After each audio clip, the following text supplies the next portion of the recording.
होय क्रमांक 76 हां, ती महत्त्वाची म्हणून म्हटलं थोडं उद्या सांगू. तू मानसा नियम करी, निश्चळू होय अंतरी, मग कर्मेंद्रिये व्यापारी वर्ततु सुखे. ज्ञानोबाराय म्हणतात,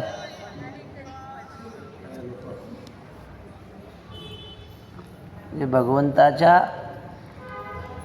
मताचं ज्ञानोबाराय सोप्या पद्धतीनं सांगतात आपल्याला की अर्जुना, तू मानसा नियमो करी,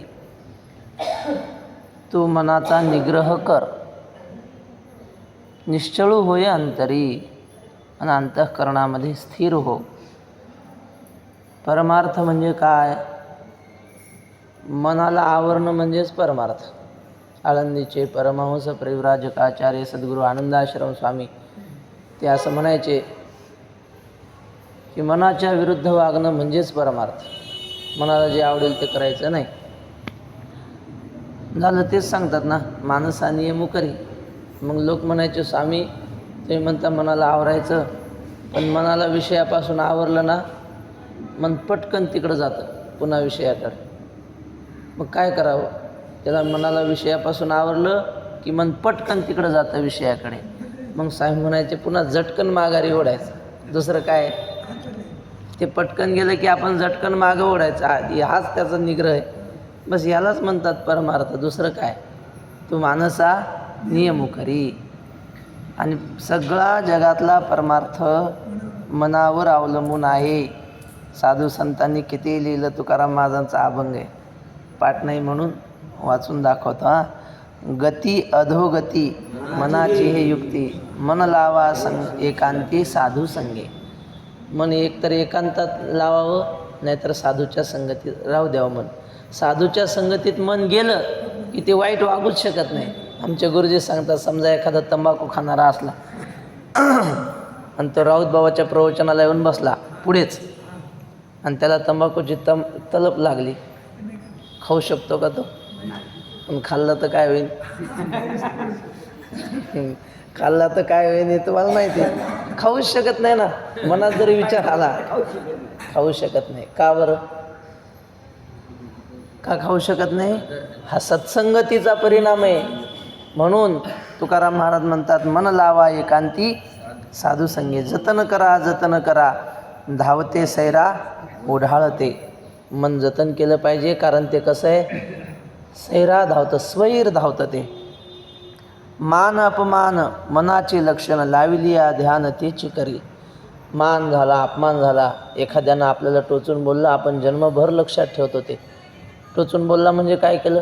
तलवारीनं मारलं का आपल्याला? रक्त निघलं का? काहीच नाही. हे लागलं कुणाला? मनाला लागलं, आणि ते मन धरून ठेवतं. मान, आणि जर आपण त्याच्यातच गुंतून ठेवलं ना, मन आयुष्यभर त्यातच गुंतून राहतं. यानं मला मान दिला, त्यानं माझा अपमान केला, ह्याचंच चिंतन करत राहतं. गुंडूनी ठेवावे. तुका म्हणे मन उतरी भवसिंधू, आणि मन करी बंधू 84चा. तुकाराम महाराज म्हणतात, मनच आपल्याला भवसिंधूतून पलीकडे नेणार आहे, आणि मनच या भवसिंधूत बुडवणार आहे. म्हणून मन सांभाळता आलं पाहिजे. मन असं आहे, कधी माणसाला फसवेल काही सांगता येत नाही. एखादा साधू असतो, वैराग्यवान असतो, ब्रह्मचारी असतो, आणि मग 50-60 वय झालं, मग आता त्याला काही भीती नाही प्रपंचाची. मामासाहेब म्हणले, असं म्हणून चालत नाही. जोग महाराज म्हणायचे, म्हणे चिमूटभर राख होईल तेव्हा खरं.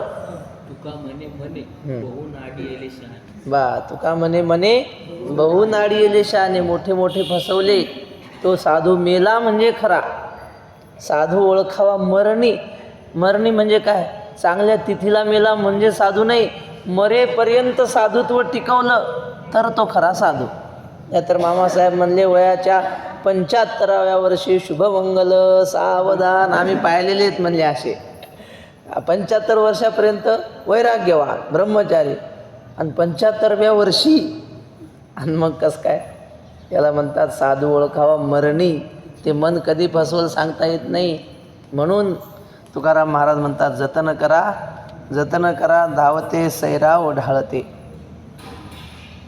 तुकोबारायांच्या गाथ्यातला दुसऱ्याच क्रमांकाचा अभंग आहे. नाही जरी तुझं मधुर उत्तर दिदला सुस्वर नाही देवे. नाही तया विन मुकेला विठ्ठल येईल तैसा बोल रामकृष्ण. देवापाशी मागे आवडीची भक्ती विश्वासेसी प्रीती भावबळे. हे कुणाला सांगितलं तुकाराम महाराजांनी? आपल्या मनाला. तुकाराम महाराज म्हणतात, तुका म्हणे मना सांगतो विचार धरावा निर्धार दिसेन दिस. म्हणजे सर्व पहिली पायरी आपल्या मनाला आपण समजावलं पाहिजे. तेच ज्ञानेश्वर महाराज सांगतात.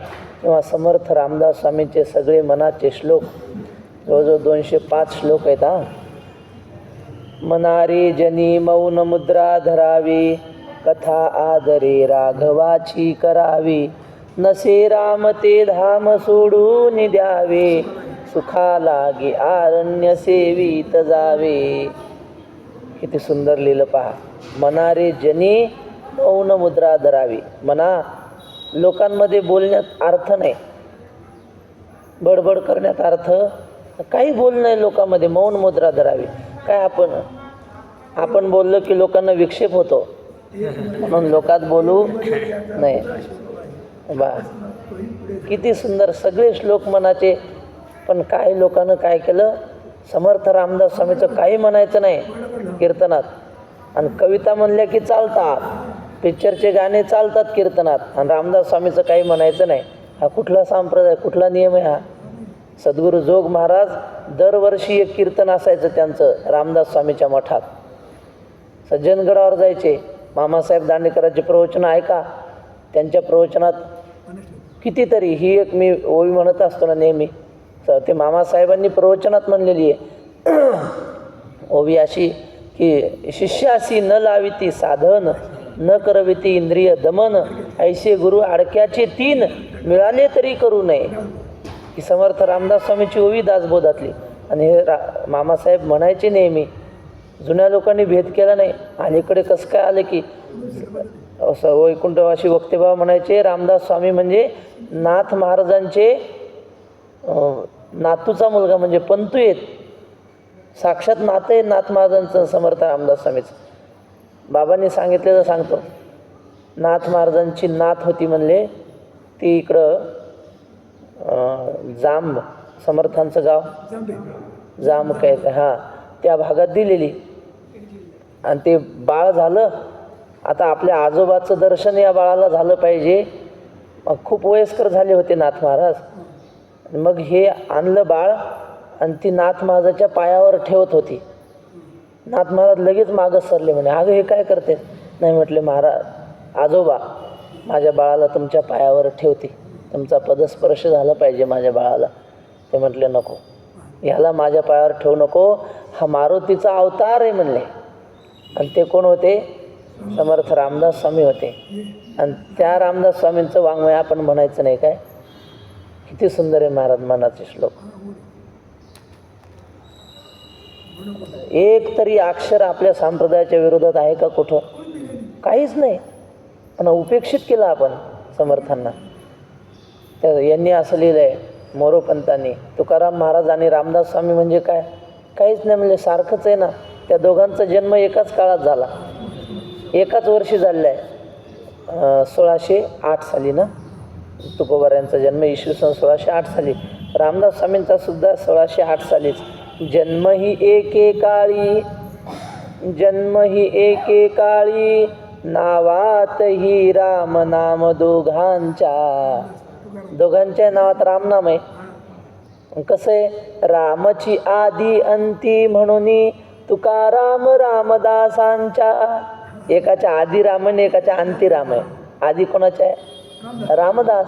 आणि एकाच्या शेवटी तुकाराम.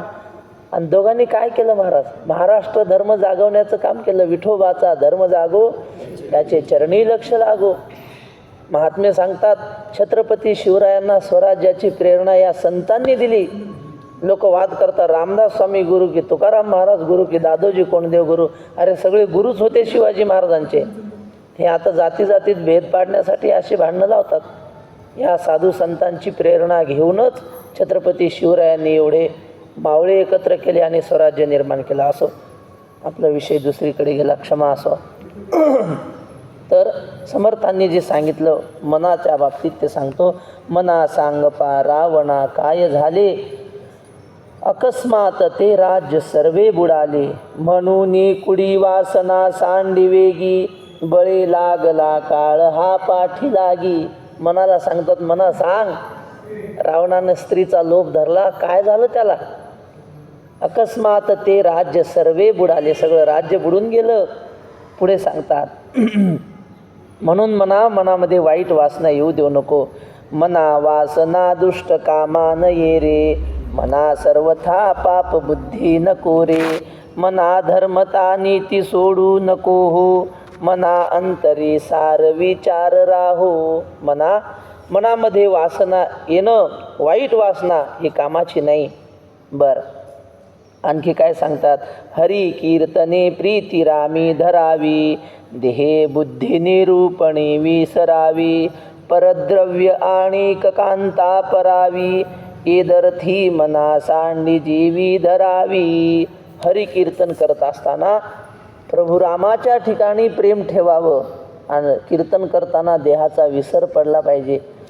तुकाराम महाराज असेच म्हणतात, देवा आता ऐसा करी उपकार, देहाचा विसर पाडी मज, तरीच हा जीव सुख. आणि बघा आता समर्थांचा आणि तुकोबाऱ्यांची एक वाक्यता कशी आहे. समर्थ म्हणतात, परद्रव्य आणि कांता परावी, एदर्थी मना सांडी जीवी धरावी. लोकाचा पैसा आणि परस्त्री याविषयी मनामध्ये त्यागाची भावना पाहिजे. तुकोबाऱ्यांचा नाटाचा अभंग आहे, इतुले करी भलत्या परी, परद्रव्य पर नारी, सांडूनी अभिलाष अंतरी, वर्ते व्यवहारी सुखरूप. अशा प्रकारे आपल्या मनाला समजावलं पाहिजे. याला म्हणतात, तू मानसा नियमू करी, नको रे मना क्रोध हा खेदकारी. नको रे मना काम नाना विकारी, नको रे मना सर्वदा अंगीकारू. नको रे मना मत्सरू दंभ भारू. क्रोध केला की खेद होणार म्हणजे होणार, म्हणून क्रोध करू नको म्हणा. नको रे मना काम नाना विकारी. काम वासनेच्या आहारी गेला तर अनेक विकार शरीरामध्ये होतात. जहाँ काम तहा राम नाही, जहाँ राम तहा काम. जिथं काम असेल तिथं राम राहू शकत नाही, म्हणून काम नको. आणि जिथं काम असेल तिथं रोग होणार. तुकोबाराय म्हणतात, भोगे रोगा जोडोनिया, दिले आणि का अरुचिते हो का आता सकळापासूनी. अशा प्रकारे आपल्या मनाला ते समजावतात. नको रे मना मत्सरू दंभ भारू. कुणाचाच मत्सर करू नये. वैकुंठवासी वक्ते बाबा म्हणायचे, परमार्थातलं सगळ्यात महत्त्वाचं जर काय असेल तर कुणाचा मत्सर न करणं हा परमार्थ. ब्रह्मज्ञान नेले चोरे, भूतांच्या मत्सरे ब्रह्मज्ञान नेले चोरे. एखादा आपल्यापेक्षा पुढे गेला तर लगेच माणसाला मत्सर वाटतो, त्याचा प्रसिद्धी मिळाली मत्सर वाटतो. मत्सर वाटू देऊ नये असं मनाला समजावलं पाहिजे. याला म्हणतात, तू मानसा नियमू करी, निश्चळू होय अंतरी. अंतःकरणात स्थिर राहता आलं पाहिजे. शरीर कुठेही जाऊ, मन मात्र स्थिर ठेवावं. मग कर्मेंद्रिय व्यापारी वर्ततु सुखे. कर्मेंद्रिय आपापल्या व्यवहारामध्ये वागले राहिले काही हरकत नाही. आता श्लोक आहे, नियतं कुरु कर्मत्वं कर्मज्यायो ह्यकर्मणः शरीरयात्रापि च ते न प्रसिद्ध्येद कर्मणः. त्वम एक, वरच्या ओळीतलं पहिला शब्द नियतम 2, कर्म 3, कुरु 4, शेवटचा शब्द वरच्या ओळीतला ह्य कर्मण हा त्यातल्या य वर 5, कर्म 6, 2 आहेत ना, दुसरं कर्म 6. पुन्हा खालच्या ओळीत द कर्मण हा त्या द वर 7 ते 8, शरीर यात्रा 9. अर्थ असा, त्वम नियतम कर्म कुरु. तू नियत म्हणजे शास्त्रविहित कर्म कर. शास्त्राने जे सांगितलं ते कर्म कर. कर्म कुरु. अकर्मणः कर्म जियायः, म्हणजे आळसी दांभिक माणसाने वरवर जे कर्म सोडलेलं असतं त्यापेक्षा कर्म करणारा जियायः म्हणजे श्रेष्ठ आहे. झालं जियायः. त्यानंतर 7 अकर्मणः ते शरीरयात्रापीच न प्रसिद्धेत, म्हणजे कर्म न करता तुझा देहनिर्वाहसुद्धा सिद्धीला जाणार नाही.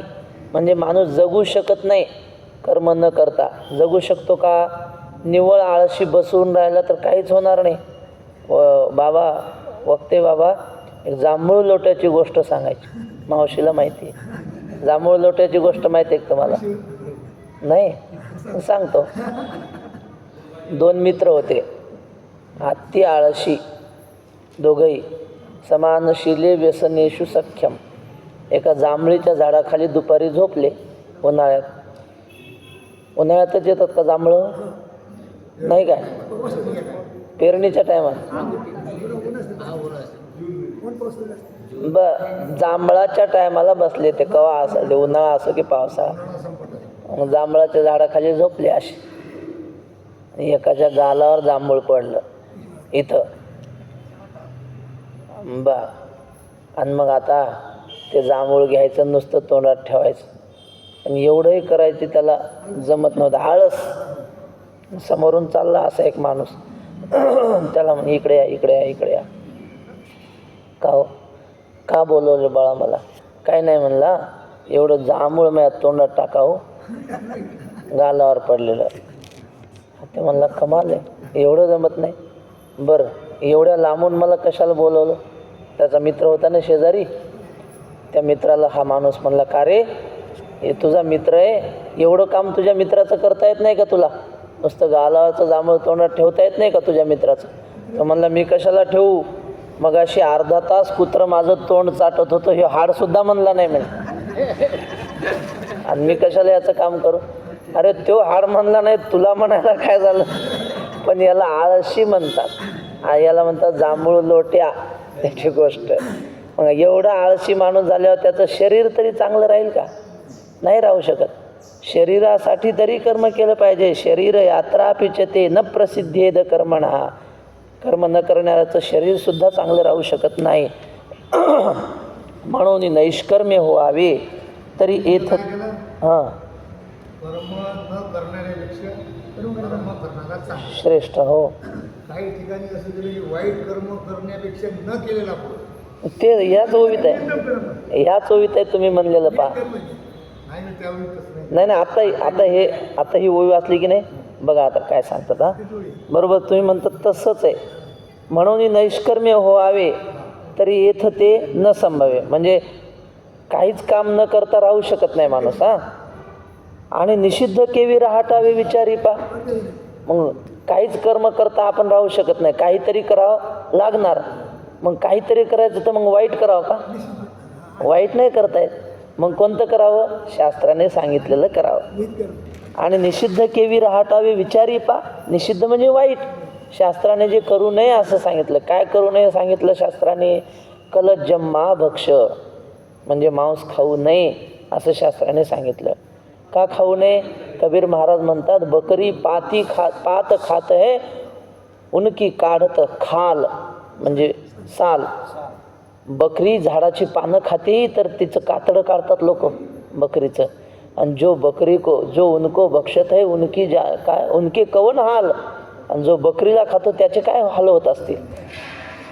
मांस सब एक है, मांस सब एक है, हरनी बकरी गाय, ऐसा नर चुतिया की बडे प्रेम से खाय. कबीर महाराज म्हणतात. असं आहे कबीर महाराजांचं. म्हणून मांस खाता हौस करीन, जोडून वैरी ठेविला. बा, इकडे लक्ष द्या. काय सांगत होतो? निषिद्ध शास्त्राने जे सांगितलं ते करू नये. केवी राहटावे. पा, विषिद्ध कर्म करावं का? म्हणून जे जे उचित आणि अवसरे करून प्राप्त ते कर्म हेतुरहित आचरेतु. म्हणून उचित जे असेल, उचित म्हणजे शास्त्र उचित जे असेल ते अवसरे करूनी प्राप्त. जेव्हा ज्या वेळेला जे कर्म आपल्याला शास्त्राने करायला सांगितलं ते केलं पाहिजे. म्हणजे रोजचं कर्म असतंच, स्नान, संध्या, हरिपाठ, पूजा, आपलं काही रोजचा उदरनिर्वाहाचा व्यापार हे सगळं असतं. पण अवसरे करूनी कधी कधी विशेष करावं लागतं. उदाहरणार्थ ग्रहण आलं, मग रोजच्या नियमात थोडा बदल होतो. स्नानाला जाणं, 2 वेळा स्नान करणं, जप करणं, काय असेल ते, मग ते त्या वेळेला ते केलं पाहिजे. पित्र आले, पित्राच्या वेळेला रोजच्या कर्मापेक्षा बदल होतो की नाही. पण ज्ञानेश्वर महाराज म्हणतात रोजचंच कर्म जर नैमित्तिक दिवशी जर केलं तर त्याचं हजारो पटीनं अधिकस्य अधिकम फल मिळतं. म्हणजे जप करतो आपण 1 माळ रोज, कोणाचा 10 माळी, कोणाचा 5 माळी असा नियम असतो. आणि ते जर ग्रहणाच्या दिवशी आपल्याकडून घडलं तर त्याच 5 माळी आपल्याला 50,000 माळीचं पुण्य देतात. असं त्या विधीचं म्हणजे त्या दिवसाचं ते महात्म्य आहे ना. सोम सूर्यादी ग्रहणे येऊनी करवती पार्वणे, का माता पितर मरणे अंकित जे दिवस. आई वडिलाच्या मरण्याने जे दिवस अंकित झालेले असतात ते दिवस आपल्यासाठी पर्व काळ. म्हणून त्या तिथीला आपण पित्र घालतो ना. नाथ महाराजांनी सुद्धा पित्र घातले होते, पण मग पुढच्या ओव्या राहतात आपल्या. पण सांगतोच महाराज म्हणजे नित्य कर्म केल्यानं मग पुण्य लाभ होते का? वा वा होतो. विचारसागरात तसा विषय विचारसागरात जे सांगितलं ते पूर्व पक्षाचं म्हणणं आहे काका. आहे ना. हो, पूर्व पक्षाने तसं म्हणलेलं आहे. त्याचं काय त्यानं काय सांगलं, नित्य कर्माचं पुण्य नाही होत हा. आणि नाही केलं तर पाप. हो, हेच म्हणणं पूर्व पक्षाचं आहे. त्याचं उत्तर वेदांत्याने दिलेलं आहे. नाही केलं तर पाप होतंय आणि केलं तर पुण्य होत नाही. हे असं कसं काय म्हणले. अहो, या जगात कुठलंच काहीच म्हणजे बिना फळाचं काहीच होत नाही. म्हणजे तुम्ही एखाद्याला बोलले, एक तर पुण्य होईल नाही तर पाप होईल, काहीतरी होणारच. आणि केलं तर पुण्य होत नाही, असं कसं काय होईल. असं त्याचं खंडन केलेलं आहे पुढं. हे म्हणणं बरोबर आहे तुमचं, पण हे पूर्व पक्षाने प्रश्न केलेला आहे तो. म्हणजे हा नाही केलं पाप होतं, त्या पुण्यच होतं. ते बोलतायत. हा निष्काम कर्म जे करायचं आहे, हो, ते नेमकं कोणतं कर्म करायचं? निष्काम कर्म. कर्म करायचं, नैमित्तिक कर्म करायचं, प्रासंगिक कर्म करायचं, प्रारब्ध कर्म करायचं की नाही, प्रारब्ध कर्म तो भाग वेगळा. नित्य असो नैमित्तिक असो हे सगळं निष्काम करायचं. म्हणजे आता जप करायचा आहे, नित्य कर्मामध्ये हरिपाठ आहे. हरिपाठ कशासाठी करायचा? मला उद्या काहीतरी पैसा मिळाला पाहिजे म्हणून आज हरिपाठ. तसं नाही, काही नाही. साधू संतांनी सांगितलं ना, नित्य नेमन आम्ही तो प्राणी दुर्लभ लक्ष्मी. एक मिनिट आहे, हो, आपण बाथरूमला बाहेर गेलो संडास, हां, तिकडून संडास आलो घरी, पाय धुतले, घरात गेलो, यात कोणतं पुण्य झालं का? आपल्याला कर्म केलं की नाही?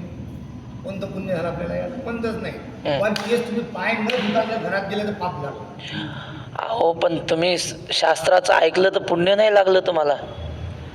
तुम्ही नित्य कर्म केले, हे बघा त्यात पुण्य प्राप्त झालं काय?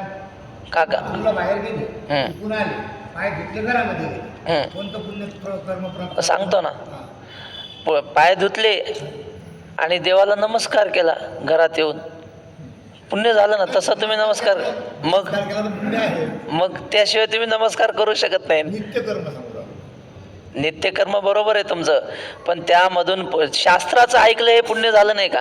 शास्त्राने सांगितलं, वाडवडिलांनी सांगितलं बाहेरून आल्यानंतर पाय धुतले पाहिजे, हे वाडवडिलांचं ऐकल्याने पुण्य लागलं की नाही? झालं. ईश्वर प्राप्तीसाठी कोणतं कर्म केलं पाहिजे? ईश्वर प्राप्तीसाठी नामस्मरण साधू संतांनी सांगितलेलं विहित कर्म करावं. दुसरं नाही. नित्य असो नैमित्तिक असो सगळं जर निष्काम केलं तर चित्तशुद्धी हे फळ आपल्याला मिळतं. हा, आणि तुम्ही म्हणजे कोणतंही कर्म करा त्याचं फल आहे, हो. वाईट आहे. आता शुचिर्भूतता तुम्ही सांगितलं ना, बाहेरून आल्यानंतर पाय धुतल्यावर काय होतं? चित्त शुद्ध होतं. काही काही महात्मे नुसते पाय नाही धुत, तुम्ही उत्तरेत जर गेले ना, ते बहिर दिशेला गेले की स्नानच करतात. त्यांना म्हणलं अहो एवढं कशाला? ते म्हणतात चित्त शुद्ध होतं. आपले दादा स्नान करतो. हो, तर सांगायचं भीमदादा बाहेर गेले की स्नान करतात. असो, तर आपला विषय चालू होता म्हणून जे जे उचित आणि अवसरे करूनी प्राप्त. अवसरे म्हणजे त्या त्या प्रसंगी जे प्राप्त होईल ते कर्म माणसाने निष्काम बुद्धीनं करावं. ज्ञानेश्वर महाराज 4थ्या अध्यायात ओवे म्हणून अवसरे जे जे पावे की तेणेची तो सुखावे जया आपुले आणि परावे दोन्ही नाही. आता आले बाबा पित्र काय हे दरवर्षी करावं लागतंय असं नाही म्हणत तो, तेणेची तो सुखावे. आलं ना आनंदाने ते कर्म करायचं. नाथ महाराजांनी पित्र घातले होते, त्यांच्या घरी स्वयंपाक चालू होता पित्राचा आणि काही चालले हरिजनाचे लोक रस्त्याने आणि ब्राह्मणाच्या घरचा स्वयंपाक आणि करोडपती ब्राह्मण. नाथ महाराज म्हणजे साधे नव्हते. असं एक रात्री 22 चोर आले होते नाथ महाराजाच्या घरी. हां हां 24 होते का? बरं 24 तर 24 2 कमी. रात्रभर चोरी त्यांनी जेवढं लुबाडता येईल ना तेवढं गाठोडी बांधली आणि मग ह्यानं त्याच्या डोक्यावर द्यायचं उचलून, त्यानं त्याच्या डोक्यावर द्यायचं, त्यानं त्याच्या 21 किती 24 म्हणलो का 23 चोराला दिलं एकमेकाला उचलून. एक राहिला शेवटचा 24वा आणि त्याला उचलून द्यायला कोणीच नाही. मग नाथ महाराज काकड्याला उठले. त्यांनी पाहिलं कोणीतरी, घाबरला तो चोर. अरे काय रे कोण आहे? तर म्हणलं महाराज तुमच्यापासून काय लपवायचं, आम्ही चोर आहेत म्हणलं आम्ही. मग काय तर काम आहे? काय नाही एवढं उचलून द्या. नाथ महाराजांनी उचलून दिलं त्याला. झाली चोरी. सकाळी लक्षात आलं की फार मोठी चोरी झाली. नाथ महाराजांनी दिवाणजीला म्हटले बघावं काय किती गेलं काय. त्याने सांगितलं महाराज काय नाही 6 महिन्याचं व्याज गेलं म्हणे फक्त, बाकी काही नाही. एवढे नाथ महाराज श्रीमंत. मग त्यांच्या घरी स्वयंपाक चालू आणि तो तुपाचा सगळ्या फोडण्या तुपातच तो घमघमाट स्वयंपाकाचा सुटलेला आणि काही हरिजनाचे लोक चालले होते आणि ते दारापाशी उभे राहून असे वास घ्यायला लागले. नाही जेवण तर नाही, सुगंध घ्यायला काय हरकत आहे. एक दुसऱ्याला म्हणत होता का रे असं एवढं आपल्याला सुंदर जेवण जन्मात तरी कधी मिळेल का? तर म्हणाले का आपल्याला कशाला मिळते, त्याला बामणाच्या जन्माला जावं लागते म्हणे, आपल्याला मिळत नाही. आपण त्यांचं शिळपाकं खाणारे उष्टपाष्ट खाणारे, आपल्याला मिळणार नाही हे. आणि ह्या दोघांच्या गप्पा नाथ महाराज खिडकीतून ऐकल्या. अरे नाथ महाराज म्हणले वृथा वृष्टी समुद्रेषु वृथा तृप्तस्य भोजनम वृथा दानम समर्थस्य वृथा दीपो दिवापिच. ब्राह्मणाला रोजच पंक्ती येत म्हणले, ह्यांना कधी मिळणार? नाथ महाराजांनी त्यांना बाहेर येऊन सांगितलं या म्हणले जेवायला. ते म्हणले महाराज आम्ही येतो पण आमच्या लेकरा बाळांचं कसं? मग जा म्हणले सगळ्यांना घेऊन या घरी जाऊन. आणि मग काय लेकरं बाळन ते महिला सगळेच आणले वाड्यातले त्यांनी बोलून. आणि नाथ महाराजाच्या वाड्यात पहिली पंगत आणि तो सगळा गलबला गावातल्या ब्राह्मण मंडळीने पाहिला आणि ते म्हणले अरे आपल्या आधी ह्यांना जेव घातलं, अस्पृश्यांना, याच्या वाड्यात जेवायलाच जायचं नाही. नाथ महाराजांनी सगळ्यांना त्यांना जेव घातलं. पुन्हा सगळा वाडा धुवून काढला, पुन्हा सगळे भांडे धुवून नवीन स्वयंपाक केला. ब्राह्मण म्हणले आम्ही नाही येणार, तो आधी त्यांना का जेव घातलं? नाथ महाराज म्हणले अहो पुन्हा दुसरा स्वयंपाक केला तुमच्यासाठी, ते काय सांगू नका, आम्ही येणार नाही म्हणजे नाही. नाथ महाराज म्हणले मग ठीक आहे, तुम्ही नाही तर तुमच्या बापाला बोलवतं म्हणले आम्ही. मग नाथ महाराज अंगणात उभे राहिले आणि अक्षदा वर फेकल्या. आ गच्छंत महाभागा. हा स्वर्गामध्ये जे पितर होते ना त्या पैठणचे जेवढे म्हातारी माणसं मेलेली होती सगळ्यांना जेवायला बोलवलं नाथ महाराजांनी अंगणामध्ये. स्वर्गीचे पितर जेवविले, मृत प्राणी ते जीवविले, पुरुषही केले स्त्रियांचे. ज्ञानोबाऱ्यांचं वर्णन करताना असं लिहिलंय. तेव्हा नाथ महाराजांनी मेलेल्या पितरांना जेव घातलं. सांगण्याचं तात्पर्य ते सुद्धा अवसरे जे जे पावे की तेणे चित्त सुखावे. म्हणून बाबांनी मी पाहिलंय इथं बाबा ते शिदा द्यायचे त्यांच्या गुरु महाराजाच्या पोराला बोलून. पितराच्या दिवशी स्वयंपाक करायला लावायचे मावशीला. पुन्हा अविधवा नवमीच्या दिवशी स्वयंपाक करायला लावायचे मावशीला, म्हणजे विशेष स्वयंपाक. कारण बाबांच्या मंडळी अविधवा गेल्या ना, नाही हां आहेवपणात गेल्या. मग त्या दिवशी आहेवपणात ज्या ज्या माता भगिनी गेलेल्या असतात त्यांच्या नावाने परवा झालेले त्या नवमीच्या दिवशी अन्नदान करायचं असतं. म्हणून बाबा त्या दिवशी सुद्धा अन्नदान करायचे. तसं बाबाचं 4ही महिने अन्नदान होतंच, पण अविधवा नवमीची कथा वगैरे सांगून व्यवस्थित कार्यक्रम करायचे. त्याला काय म्हणतात, म्हणून जे जे उचित आणि अवसरे करून प्राप्त ते कर्म हेतुरहित आचरेतू. हेतुरहित म्हणजे मनामध्ये कुठली इच्छा न ठेवता ते कर्म आचरण करावं. पार्थ आणि काही एक निर्णसुतू हे कौतिक जे ऐसे कर्म मोचक आपैसे असे. अर्जुना, ह्याचा आणखी एक फायदा आहे की आपण जर निष्काम कर्म केलं तर ते आपल्याला बांधत नाही, म्हणजे त्याचं बंधन होत नाही. हे कर्माचं नवल आहे. कारण कर्म केलं म्हणजे ते दोन्हीपैकी एक निर्माण करणारच. विहित केलं की पुण्य करणार आणि निषिद्ध केलं की ते पाप करणार आणि त्यात बांधणार. पुण्य पापाचं बंधन सारखंच आहे. पापही बंधनच आहे आणि पुण्यही बंधनच आहे. म्हणून तुकाराम महाराज म्हणतात, तुका म्हणे त्याचे कळले आम्हा वर्म, जे जे कर्म धर्म नाशिवंत. मग निष्काम जर केलं तर मग चित्तशुद्धी हे फळ मिळतं, पापपुण्य हे फळ मिळत नाही. मन शुद्ध होतं. मन शुद्ध झालं की तुका म्हणे चित्त करारे निर्मळ, येऊनी गोपाळ राहे तेथे. मग देवाची प्राप्ती होते. म्हणून निष्काम केलं पाहिजे. आणि ते निष्काम केलं की बांधत नाही. हे त्यातलं कौतिक आहे, म्हणजे नवल आहे. भक्ती बाबाने ते गोष्ट सांगली ते तुमचं ध्यान आहे काय? हो. ते खारवरून चालली होती, तो साप नेलता त्या दुधामध्ये निंदेवर सांगितली होती. निंदा. आज जर ते 2 साधू मेले, हो हो. पाप कोणा डोक्यावर घाला, जिनं निंदा केली त्याच्या डोक्यावर अशी बाब. नाना क्रूर ग्रहाची जैसी, मांदी मिळे एकेची राशी, का येते निंदका पाशी असे शैव. आता काकाने कथा आठवून दिली, पण आता ते सांगित गेलं की मग आतल्या ओव्या राहतात. नाही, प्रसंगानं सांगतो, आता सध्या राहू द्या. ते सांगितल्याशिवाय राहणार नाही, कारण ते आमच्या भांडवलापैकीच एक. पार्थ आणि काही एक नेणसी तू हे कौतिक, जे ऐसे कर्म मोचक. मोचक म्हणजे हे असं कर्म सोडवणार आहे आपल्याला. कर्मे कर्मबद्धता मोक्षू सोडविले पंडुसुता, जैसे रसरीती मरता राखीला विषय, असं काहीतरी आहे. तर काट्याने काटा काढावा लागतो, तसं कर्मानेच कर्म बंधन तोडावं लागतं. म्हणजे कर्माचं जे पाप पुण्याचं बंधन आहे ते निष्काम कर्माने आचरणाने सोडायचं. देखै अनुक्रम आधारे स्वधर्म जो आचरे, तो मोक्ष तेणे व्यापारे निश्चित पावे. अनुक्रमाधारे म्हणजे अनादिकालापासून जे कर्म आपल्याकडे चालत आलेलं आहे. म्हणजे तुम्हाला आपण परवा विषय झाला होता ना, आपल्या घरामध्ये पित्र घातले जातात, आपल्या घरामध्ये सत्यनारायण केला जातो, आणखी काय केलं जातं, ते तळी उचलतात खंडोबाची. हे किती वर्षापासून चालू आहे असं जर आपण विचार केला तर त्याची तारीख तिथी आपल्याला सांगता येणार नाही. ते अनुक्रमाधारे, ते वाढ वडिलांपासून चालू आहे त्या परंपरा. बर. अनुक्रमाधारे अशा ज्या कुलपरंपरा चालत आलेल्या आहेत, मोठ्या माणसाकडे पाहून जो स्वधर्माचं आचरण करतो तो मोक्ष तेणे व्यापारे निश्चित पावे. त्याला त्याच्या आचरणाने मोक्ष मिळतो. यज्ञार्थात कर्मणोन्यत्र लोकोयम कर्मबंधनः तदर्थम कर्म कौन्तेय मुक्त संग समाचर. यज्ञार्थात एक, लोकोयम आहे ना, त्या यस सारखं आहे की नाही, द्विखंड, त्याच्यावर 2, लोकोवर 3, कर्मबंधन हा 4.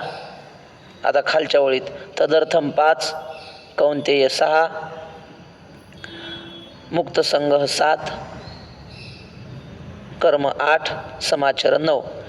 यज्ञार्थात कर्मणः अन्यत्र यज्ञार्थात कर्मणः अन्यत्र अयम लोकः कर्मबंधनः. यज्ञार्थात म्हणजे ईश्वर प्रीत्यर्थ, ईश्वराच्या प्राप्तीसाठी जे कर्म केलं जातं, त्याहून वेगळं जर कुणी कर्म केलं, म्हणजे ईश्वर प्राप्ती नाही, दुसरंच काही मनामध्ये इच्छा ठेवली, काहीतरी मला पैसा मिळावा, संपत्ती मिळावी, कीर्ती मिळावी, असे हेतू ठेवून जर काही कर्म केलं, पंगत घाला, पुण्य काही करा, मग ते कर्म बंधनात टाकणार. अयम लोकः कर्मबंधनः, या लोकाला ते कर्मबंधन करणारं होतं.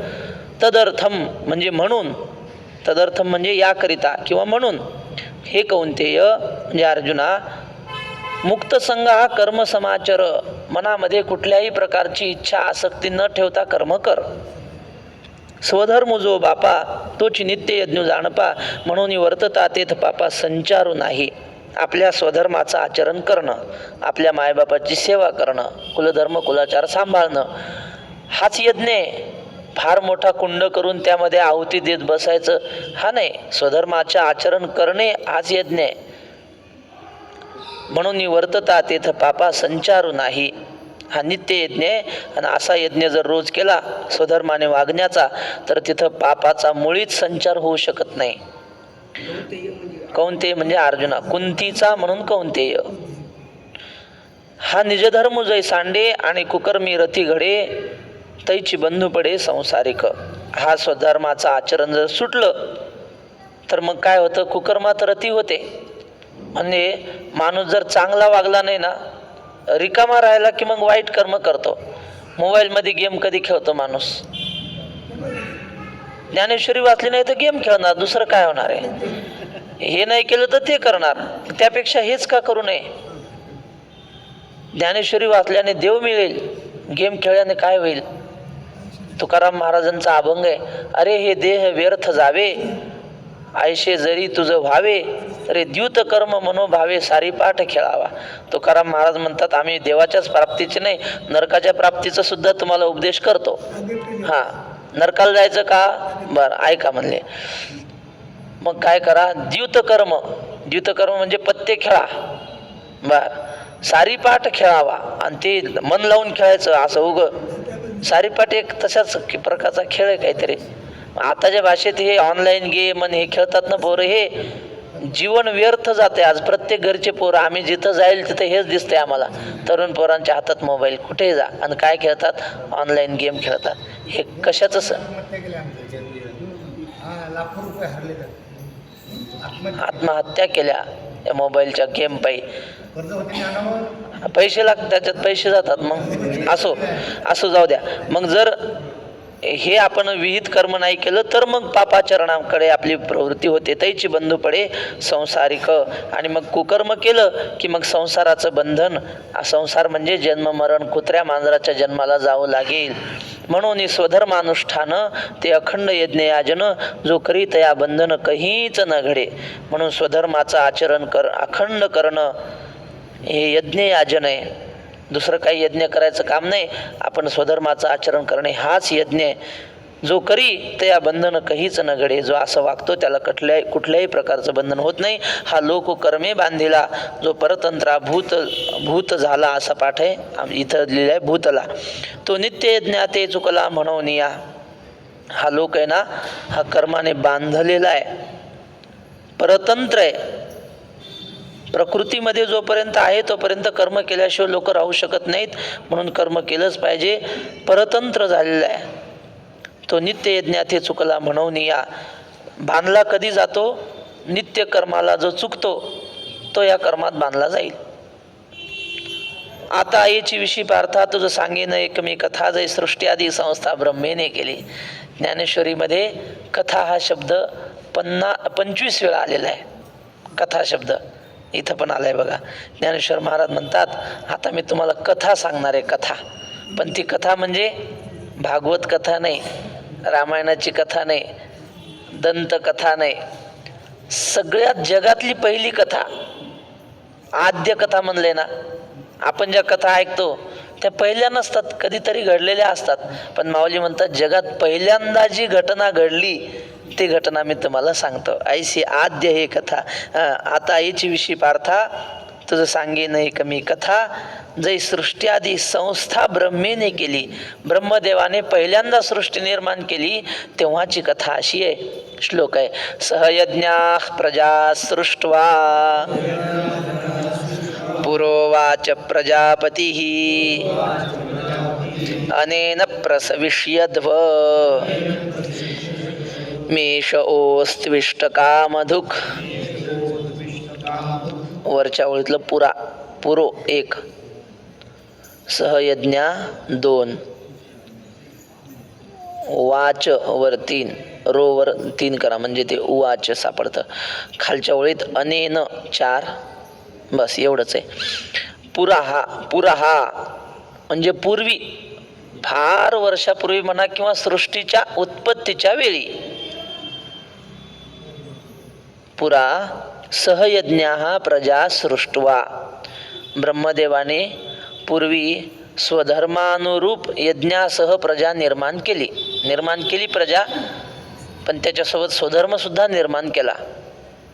बरं, उवाच प्रजापती ही, आणि लोकांना निर्माण केलं, आणि प्रजापती म्हणजे ब्रह्मदेव त्या लोकांना सांगू लागला तुम्ही कसं वागलं पाहिजे. अनेन प्रसविष्यध्वम एष ओस्त्विष्ट कामधुक, म्हणले तुम्ही स्वधर्माचं आचरण करा, त्याने काय होईल. अनेन म्हणजे या स्वधर्माच्या आचरणाने, प्रसविष्यध्वम एषा म्हणजे या धर्माचं आचरण केलं तर तुमची अभिवृद्धी होईल, म्हणजे जीवनामध्ये तुम्हाला समृद्धी प्राप्त होईल, इहलोक आणि परलोक तुमचा सुखाचा होईल. वहा उत्कृष्ट कामधुक, हा स्वधर्म तुमच्या सगळ्या प्रकारच्या इच्छा पूर्ण करणारा होईल. कामधुक म्हणजे कामधेनू होईल तुमच्यासाठी. पुढं माऊलीने लिहिलंय कामधेनूच आहे.